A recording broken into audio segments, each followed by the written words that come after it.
My name is Brian Benson. I'm a winemaker in Paso Robles, California, and this is my story.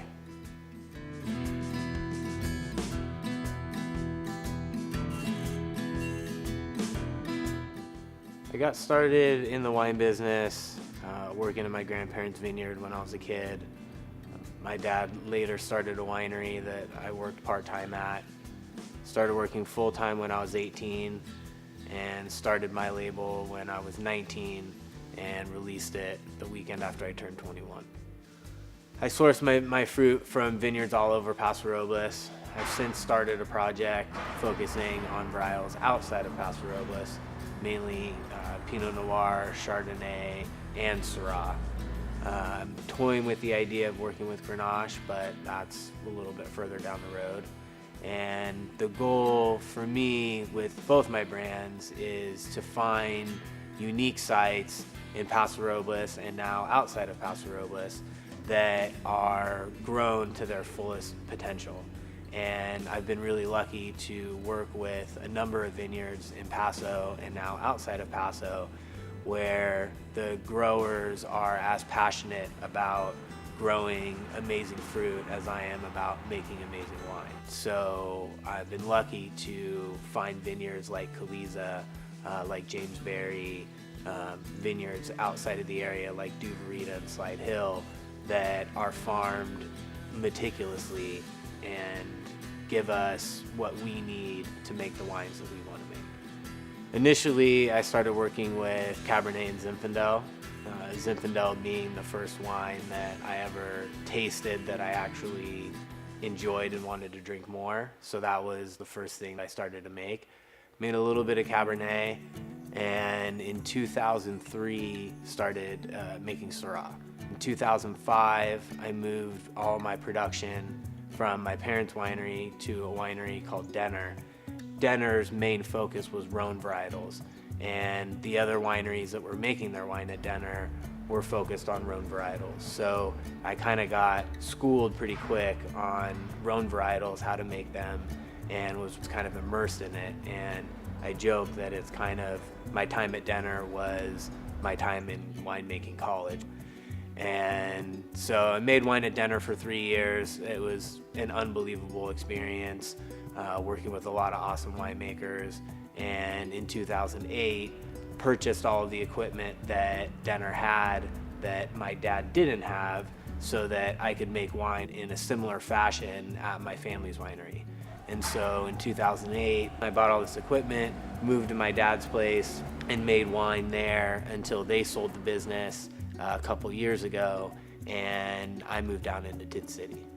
So harvest normally starts the second week of August, getting all of your equipment ready, getting everything clean, and then pretty much the 1st of September, it gets very interesting. All the fruit starts to ripen, and basically you have absolutely no control of your schedule or your time. It's all when the fruit is ripening. So we're constantly out sampling the vineyards, sampling all of our different blocks, and making sure that we pick everything at optimal ripeness. That varies winemaker to winemaker. It's important to catch that fruit right at the moment that you want it picked.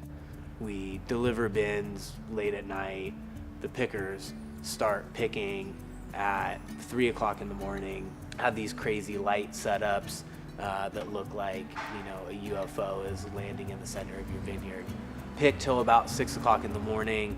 We go pick up the fruit, take it back to the winery, weigh it, and then stash it in the cold room. Normally, we let it sit for about 24 hours so that we can start processing that following morning at 6 a.m. and get all the fruit processed in a tank before it warms up. We have 2 vibrating sorting tables. We run everything across the first sorting table, pulling out any bad clusters. That's elevated over a destemmer, so it falls off the end of the table into a destemmer. All the grapes are removed from the stems, then all the berries fall into another vibrating sorting table where we go through and we pick out every raisin, every little piece of stem, anything that we don't want, so that by the time it ends and leaves the second table, it's nothing but exactly perfectly ripe fruit. People always ask me when they work on the tables, what do I pull in, what do I pull out? And I always say, if you wouldn't want to eat it, then pull it out. And that normally gets people pretty tuned up. Keeping the fruit at 45 to 55 degrees is really important because we put all the wines through a 7-day cold soak, which no fermentation is happening. The only thing that's happening is color and tannin extraction. And so you're getting a much longer drawn out fermentation. So after we do a 7-day cold soak, we let it naturally warm up to about 65, 70 degrees where the fermentation naturally starts to take place. We try and ferment everything in the concrete tanks. Concrete tanks are 4.5 ton fermenters, so a lot of times we deal in small lots, 1 ton, 1.5 ton, 2 ton lots. So we have other tanks that are a little bit smaller, or we ferment in 1.5 ton T-bins.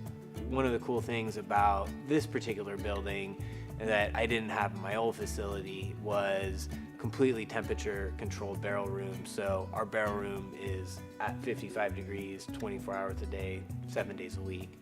And the other cool thing was that I was in the position to get some concrete and some stainless tanks.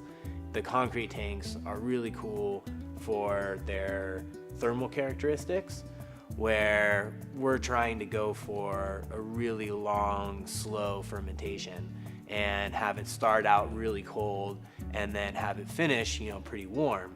And so when we get the fruit inside the tanks, it chills the concrete. When the fermentation wants to get really warm, it's inside a cool environment. And when the fermentation wants to get really sluggish and slow down and start to cool down, the tank has warmed up and it keeps that fermentation warm. So the thermal characteristics of the tanks have been awesome, and I hope to be able to afford some more of them. We opened our tasting room in September of 2015. It was nothing but 2 barrels and a sagging piece of plywood that we use as a bar. Since then, I've built a really nice stainless steel bar. We have this really cool outdoor patio area with picnic tables, and people come down and we serve wine by the glass, or people buy a bottle and go outside and have a picnic. And it's this really cool, relaxed atmosphere. And it's something that we try to bring into the brand, where we're as serious as we possibly can be about the wines, but we want everybody to have fun while they're consuming these wines. And so it's a perfect sort of avenue for our customers to enjoy our wines. And we have been hosting events, what we call 2-SKU barbecues, where me and another winery sort of collaborate, and we pour wines by the glass, and we do a barbecue, or we have wood-fired pizzas and a bunch of different things. And so they're starting to be pretty cool, and something that I look forward to. Yeah, Benson Cellars is truly a family business. It's me and my wife and our 22-month-old son. Right now, I'm responsible for all the winemaking, the winery, a lot of the wine sales, traveling, things like that, and trying to keep this place afloat financially. My wife manages the tasting room and our wine club. And so when you come in the tasting room, any day that we're open, it's either me pouring the wines or my wife.